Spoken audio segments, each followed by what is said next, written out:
네, 이슈의 재구성 시간입니다. 사실 코스닥이 반등하면서 성장주들이 다시 올라주면서 우리가 기대했던 그 콘텐츠 그리고 게임주들이 있었는데 살짝 가다만 느낌이 들죠. 이 하반기는 전반적으로 어떤 모양새를 보일까 한번 오늘 짚어보도록 하겠습니다. 유진투자증권 정의훈 연구원과 함께합니다. 어서 오세요. 안녕하세요. 네, 안녕하십니까. 사실 입사한 이래로 게임주가 가장 핫할 때 들어오신 것 같아요. 그렇죠? 네. 네, 굉장히 바쁘셨을 텐데 지금 인터넷도 담당하고 있고 게임 쪽도 담당하고 있잖아요. 네. 먼저 인터넷으로 보자면은 그 우리 개인 투자자분들이 굉장히 많이 들고 있는 네이버, 카카오, 네카오가 있을 텐데 이들은 좀 나스닥의 영향을 많이 받는 것 같아요. 그 흐름을, 성장주의 흐름을요. 아무래도 전 세계적으로 코로나 시기에 굉장히 인터넷 관련 주들이 고성장을 했었어요. 네. 근데 이제 엔데믹 이후에 사실상 이제 광고나 커머스 쪽에서 아무래도 성장률이 둔화되다 보니까 대표적인 인터넷 국내 기업인 네이버, 카카오가 좀 주가가 하향세를 그리고 있는 모습입니다.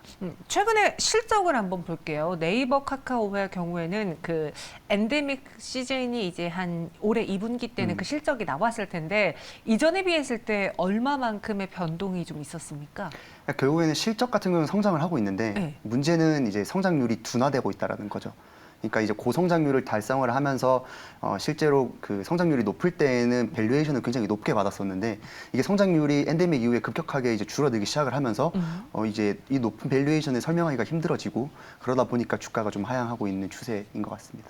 이 네이버와 카카오가 성장은 하는데 그 성장률이 줄어들고 있다. 그럼 하반기에도 이 성장세는 지금보다도 더 둔화될 것으로 보세요. 특히나 이들은 꼭 광고만 하는 건 아닌데 광고 쪽의 비중도 크잖아요. 그렇죠.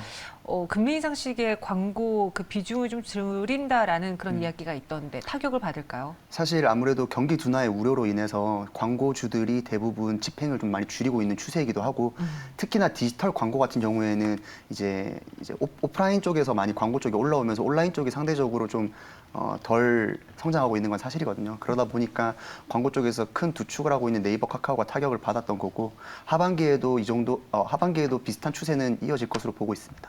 근데 갑자기 든 게 저 네이버 안에서 그 네이버 웹툰이 사실 뭐 매출 비중이 크진 않지만 굉장히 알짜배기잖아요. 이 IP를 가지고 콘텐츠에 적용할 수도 있고 뭐 드라마화해서 요즘 대박이 나는 것들도 많고 네이버 웹툰의 그 가치에 대해서는 높게 평가하세요? 아니면은 그냥 딱 그 웹툰 시장 그 정도 수준일까요? 네이버 웹툰 같은 이번에 네이버 2분기 실적 발표 자료를 잘 보면 네. 회사에서 처음으로 사업 부문별 영업이익률을 오픈을 했어요. 그러니까 서치 플랫폼, 커머스랑 그리고 핀테크 그리고 이렇게 웹툰 쪽을 했는데 웹툰은 아직까지 적자를 기록하고 있습니다.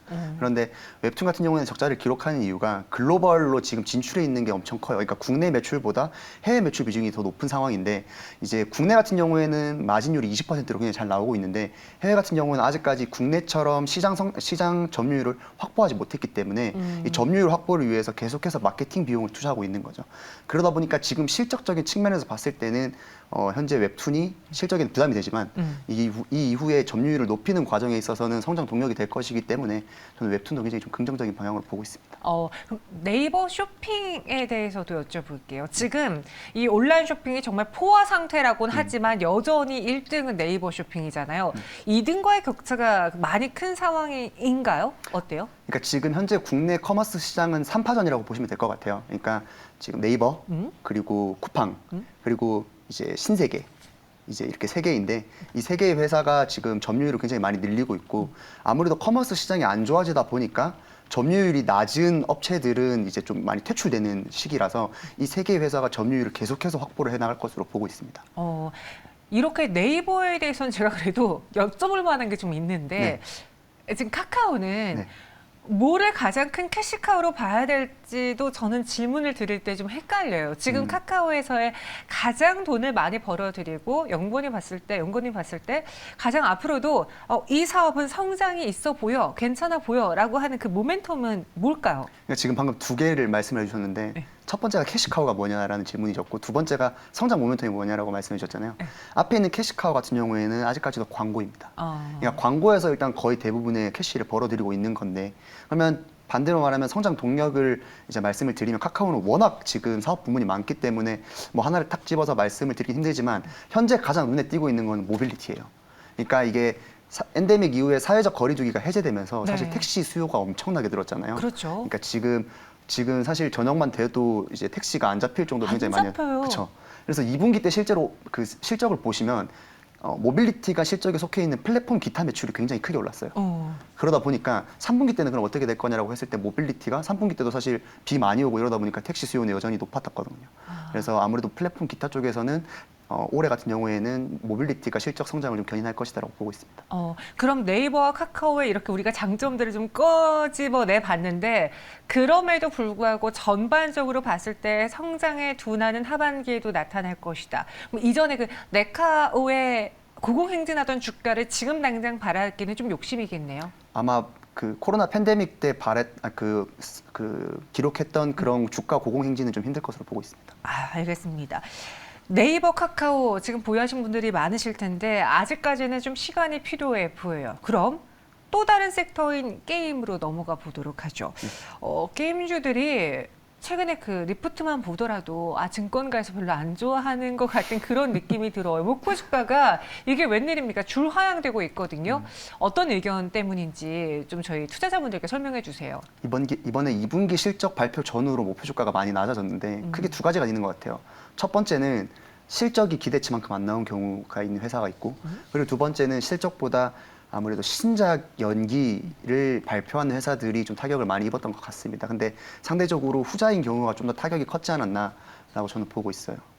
실적 저는 딱 실적하면 떠오르는 게 그거 위메이드 네 지난 4분기 실적이요. 처음에 딱 숫자만 놓고 봤을 때 와 얘네 돈 진짜 많이 벌었다 하고 봤는데 알고 보니까 그 안에서 그 위믹스 코인으로 번 돈이 네. 그걸 빼고 보면은 실상 이 회사가 게임으로 벌어들인 돈은 너무나 실망스러운 수준이었기에 주가가 급락을 했잖아요. 지금 이러한 게임사들 다 대표적으로 뭐 NFT다 뭐 코인이다 뭐 이런 것들 다 들고 있어도 그냥 게임 자체로만 버는 돈은 줄어든 거죠. 일단 전반적으로 게임사들의 실적이 많이 하향되고 있는데 그 이유가 일단 게임사들은 기본적으로 게임을 출시하고 나서 출시 초기에는 매출이 잘 나오는데 가면 갈수록 유저들이 떠나기 마련이기 때문에 매출이 줄어들 수밖에 없어요. 그럼 이거를 많이 하기 위해서는 결국엔 신작을 출시를 해야 되는데 실적이 안 나온 회사들을 보면 대부분 신작들이 출시가 부재했다라는 게 큰 거죠. 그래서 가뜩이나 신작 부재로 인해서 2분기 때 실적이 안 나왔던 거는 어느 정도 시장에서 인지를 하고 있는데 만약에 올해 연말에 3분기나 4분기 때 출시 예정인 신작들이 연기가 된다라고 하면 그때 추정을 해놨던 실적들이 전부 다 또 뒤로 연기가 되겠죠. 그러다 보니까 거기에서 좀 실적에 괴리가 좀 생기지 않았나라고 보고 있습니다. 그 신작 연기된 대표적인 기업이 저는 NC소프트랑 컴투스가 좀 생각이 나는데 NC소프트의 주가도 옛날에 그 황제 주가와는 너무 다른 위상을 지금 보여주고 있거든요. NC소프트 신작 출시 그 지연으로 인한 악재는 지금 주가에 다 좀 반영이 됐다라고 보시는지 여전히 이 회사도 이 기업도 살아나기 위해선 시간이 좀 오래 필요하다고 보시는지요? 결국에는 지금 신작 중에서 TL이라는 신작이 있고 그리고 리니지 W와 블레이드 앤 소울 2 같은 경우에는 지역 확장 IP였는데 이 세 가지 모두 4분기에서 내년도로 연기가 되면서 특히 1분기보다는 상반기라고 이렇게 좀 발표를 한 것을 보았을 때 상반기요? 예, 그러니까 아무래도 2분기부터가 본격적인 매출이 발생되지 않을까라고 생각을 하는 거고 그러면 여기서 이게 다 반영이 됐냐라고 말씀을 드리기 위해서는 결국에는 출시 일자가 확정이 되고 게임에 대한 어느 정도 게임성을 가늠할 수 있는 영상이라든지 이런 부분들이 나와야 이게 좀 가늠이 될 텐데 지금으로서는 그런 부분들이 가늠이 안 되고 있다라는 게 주가에는 좀 더 크게 반영되고 있는 것 같아요. 그렇네요. 진짜 이게 상반기라고 너무나 좀 광범위하게 그 출시 일정을 줬기 때문에 이걸 가지고 내가 어느 정도 악재가 다 반영됐겠지, 빠질 만큼 빠졌겠지라고 판단하기에는 너무나 좀 어려워 보이는 상황입니다. 그렇죠. 네. 펄어비스로 넘어가 보면 펄어비스의 경우에는 뭐 지금 신작에 대한 이야기라던가 뭐 모멘텀에 대한 이야기는 딱히 제가 기억나는 게 아직은 없는 것 같은데 제가 잘 모르는 걸까요? 아니면 뭘 봐야 될까요? 펄어비스도 비슷했어요. 그러니까 지금 원래 연말에 이제 붉은 사막이라는 굉장히 큰 IP가 이제 예정이었었는데 네. 출시가 지연됐고 근데 문제는 시점에 대한 명확한 대답도 없었어요. 그러니까 이게 뭐 NC소프트처럼 내년 상반기다 이런 부분들이 아니었기 때문에 좀 더 불투명한 거죠. 신작 출시 일정들이. 가뜩이나 펄어비스 같은 경우에는 3월 달에 중국에서 출시된 검은 사막 모바일이 흥행에 실패를 하면서 지금 실적적으로도 좀 많이 부담이 되고 있는 상황인데 사실 연말까지 지금 신작이 안 나오는 건 확실시 되는 부분이고 그 뒤에 신작이 언제 나올지도 조금 의문점이기 때문에 지금 주가가 좀 약세를 보이지 않나라고 생각하고 있습니다. 제가 하나씩 다 여쭤보고 싶은데 네. 우리 애널리스트님도 가셔야 되니까 한 번에 통틀어 여쭤볼게요. 지금 게임주를 갖고 계신 분들이 많이 갖고 있는 종목 대표적으로 위메이드 있을 거예요. 요거는 이제 P2E 때문에 있을 테고 그다음에 컴투스의 경우에도 뭐 신작 기대를 했던 분들도 있을 테고 또 크래프톤의 경우에는 이전에 그 리믹스 코인 이야기가 엄청날 때도 아니다. 우리는 게임을 잘 만들어야 된다라고 하면서 오히려 그 게임 쪽의 그 생산에 있어서 집중했던 회사잖아요. 요 세 가지 회사들을 좀 보면은 각각의 특징이라던가 뭐 모멘텀 뚜렷한 게 있나요? 결국에는 위메이드와 컴투스는 P2E에 좀 많이 힘을 실었기 때문에 출시 예정인 뭐 컴투스 같은 경우에는 뭐 얼마 전에 출시한 크로니클이 4분기 때 뭐 글로벌 P2E 버전을 출시되는 거고 지금 위메이드도 P2E 출시를 계속해서 하고 있기 때문에 앞에 있는 두 개의 회사는 그런 방향에서 좀 봐야 될 것 같고 뒤에 있는 이제 크래프톤 같은 경우에는 지금 12월 2일에 칼리스토 프로토콜이라는 신작 출시가 예정되어 있습니다.